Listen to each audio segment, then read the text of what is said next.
Hi, this is Jim and welcome back to my YouTube channel. Ito na nga, balikan natin yung post kahapon. So, tweet nga ni Tingy, nahawa na si B sa pouty lips mirror selfie ni David. Cute, they are mimicking each other. Tapos purple heart, Barda. At next ay babalikan natin yung post ng GMA News and Public Affairs kahapon. Yung tingin ni Barbie kay Kim Jisoo talaga eh.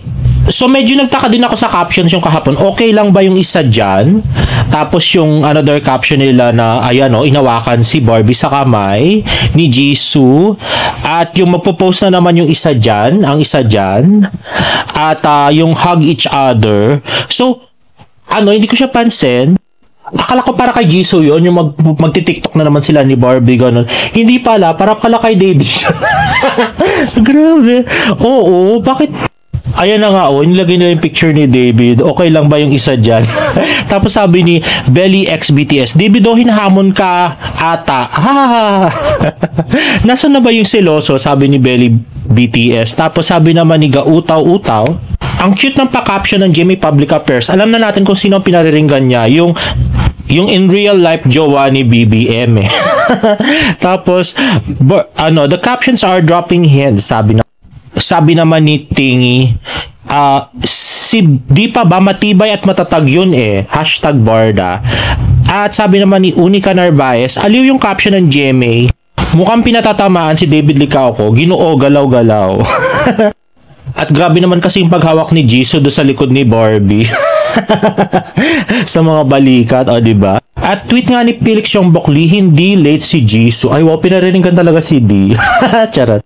At naging viral nga itong video na to sa TikTok at umabot ito ng 1.9 million views. Oy wow, ganun lang. Pero grabe yung post na yun ng GMA News and Public Affairs. Bakit patama kay David? Para bang may karapatan na si David na magselos? Ganun na ba yun? May alam ba silang hindi natin alam? O diba? Or alam ko rin na nagkukunwari lang akong hindi alam. Ganun. Anyway nga, trending nga si Alden Richards at saka si Barbie Fortesa at 11:42 PM kagabi.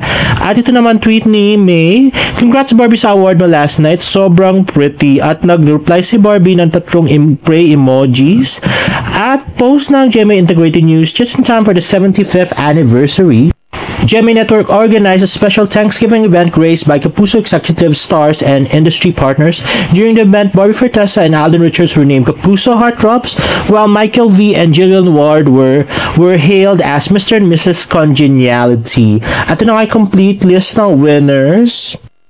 At yan na nga si Barbie Fortesa flexing her award. Kaya lang pauwi na rin siya nung flex niya yung kanyang award card niya na yan, guys.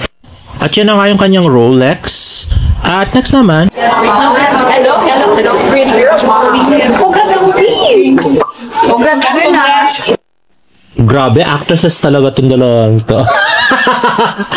Plastikan. Ay nako, ewan ko ba sa inyo dalawa. At ba't mga laki ng tsanisa niya dito? At least magaling silang diba, makapagplastikan. Di katulad yung sa pinaka-awkward na embrace. Nangyari nga to nung May 29, 2023. Ay Apple alert. Let's watch this. Ito na nga yun. Ayan diba? Split seconds lang. Halos ayaw bigay yung katawan. Alam niyo naman si David, hindi siya marunong makipagplastikan. Hindi kasi tulad ni Jack, super sanay. Ayan na nga. So, umepal nga si Jack sa pagsundo kay Barbie. Ito yung after ng TKL shoot sa South Korea. Sinundo nga ni Jack Roberto si Barbie Fortesa sa airport. At ayun nga, binash ka ng mga Barda fans at saka mga distance si Barbie at saka si Jack kasi pinayagan ni Barbie nga nasunduin siya ni Jack sa airport. Samantalang may movie nga silang ginawa, diba? Dapat yun ang i-promote, hindi yung hindi dapat yung eme-epal si Jack. Noon nga pagka-upload ko niyan, ay kinausap nga ako nung unang nag-upload na galing sa David Troops. Hindi ko na alam yung pangalan. Makakalkal ko pa yun eh. Pero hindi ko na sasabihin ko sino. So sabi niya nga, diniem ako, pinapadelete nga yung video kasi daw, ganito daw yun, kinagalitan daw sila ni David. Kasi nga daw, nabash ng todo si Barbie. Dahil daw dito sa video to. Tapos sabi ko naman, bakit ko naman i-delete ang dami na nag-upload sa TikTok, 'di ba? Dapat pakiusapan nila lahat 'yun na mag-delete kung mag-delete ako. So 'yun, hindi ko siya dinelete, guys. Pinost ko pa rin siya. Kasalanan to ng Dista na nag-upload eh. Bakit kasi in-upload niya pa? Hindi niya pinag-aralan yung consequence ng pag-upload niya yung ng video, di ba? Anyway, ayun na nga, Barbie Fortesa with Miss Jessica Soho. Oy, sana may interview si Barbie kay Jessica Soho, no? Doon nyo na lang ikwento kung bakit sila nag-break ni Jack at kung ilang buwan na silang break. Next naman, ay post ni Miss Ai de las Alas. Ayun na nga si Alden. Then si Barbie. Hindi ko kilala yung kayakap na girl ni Barbie dito. So kung kilala niyo siya, guys, please write your comments down below. At next ay IG story ni Barbie Fortesa, a post ni Ranvel Rufino. Ito ay isang masayang pagpupulong Adelina. So tweet nga ni Present Progressive, "Hi Asmat's Press Ranvel, Barbie Fortesa got booked. I'm sure this is gonna be big. Blessed and grateful. Wishing to see Sarah Geronimo and Barbie Fortesa together in one frame." At ito na nga yung mga comments sa post ni Ranvel. Sabi nga, "I would love to see Barbie and Sarah in one frame. Isang movie lang sana, Enrique Hill and Barbie Fortesa." So si Ranvel Rufino nga ay producer ng Big Bird at Sangganot Sanggago. So palagay namin movie to ni Barbie at saka ni Enrique Hill. Kung di kami nagkakamali, guys. At next naman ay glam team ni Barbie. Ayan na nga, si Miss Tony Aviles at si Nay Fatima. At wala nga si Janra dahil siya ay nasa Japan.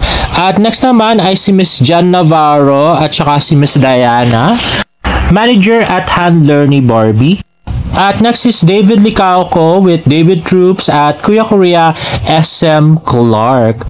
At next nga ay post ni David Licauco, Macdo PH. Pero parang may ganito rin post si Barbie Fortesa kahapon. At ito nga yung post ni Barbie Fortesa. Parang parehong-pareho, guys. So yung nakabukas ay 2 crispy chicken fillet, isang burger steak at saka isang McChicken.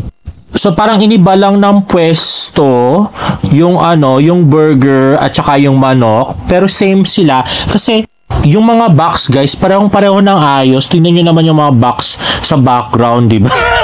Siya, wisit. So sabi nga ng Barda fans sa Twitter, nagsama sila. Sabi ni Loving Mom, nagparamdam na si Ginoo, andyan lang daw siya sa Gedli. Kasi ang alam ko, yung kay Barbie Fortesa, nilibre niya yung team niya. Nagpakain siya sa set yata ng Beauty Empire. We're not 100% sure. Pero ang nakakapagtaka, bakit si David nandun din at same din yung post? So, kasama kaya siya sa Beauty Empire? Totoo ba to? Ang alam namin confirm kasi sa Beauty Empire ay si Barbie, si Kailin, at saka si Kim Jisoo. Yung leading man yata ni Barbie do sa Beauty Empire. So, we're not sure kung si David sinama na rin. Kasi nga, tinanggal na siya dun sa Hari ng Tondo. At next naman ay post ni David Licauco sa kanyang Instagram story, April 19 in cinemas, samahan ng mga makasalanan. At nirepost niya rin ito sa Twitter. Ito na ang tuksong hindi mo pwedeng tanggihan. Samahan ng mga makasalanan, poster reveal. Ang poster na magbibigay sa iyo ng minus 10,000 light ligtas points, pero ito ang pelikulang maraming tawang hatid.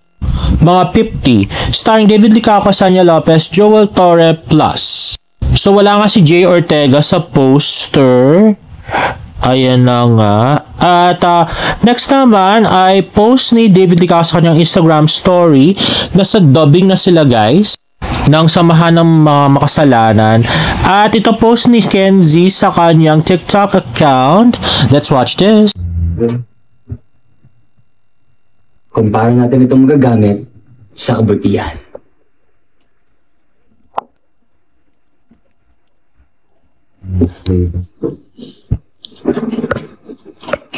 Ipan, kung paano natin itong magagamit sa kabutihan. Galing. At next ay post siya to ni Tito Tony. I'm not sure kung sa FB nila nakuha to, guys. At next ay post ni Barbie Fortesa sa kanyang Instagram, I love you Lucian. Grabe, tagapag-alaga at tagapagpasubo na ng pagkain si Barbie. Sinasanay na yung sarili para maging nanay, charot. At next naman ay another Instagram story ni Barbie. Ayan na nga, mukhang may nahulog sa baba at hinarap nila ni Lucian. At ito naman post ni Ilan Licauco, si Baby Jimmy. At sa mga nagtatanong kagabi kung bakit wala si David do sa Thanksgiving party, may sakit daw guys kagabi. Pero ngayon parang okay na siya. Ay, namumula-mula pa yung tenga, diba?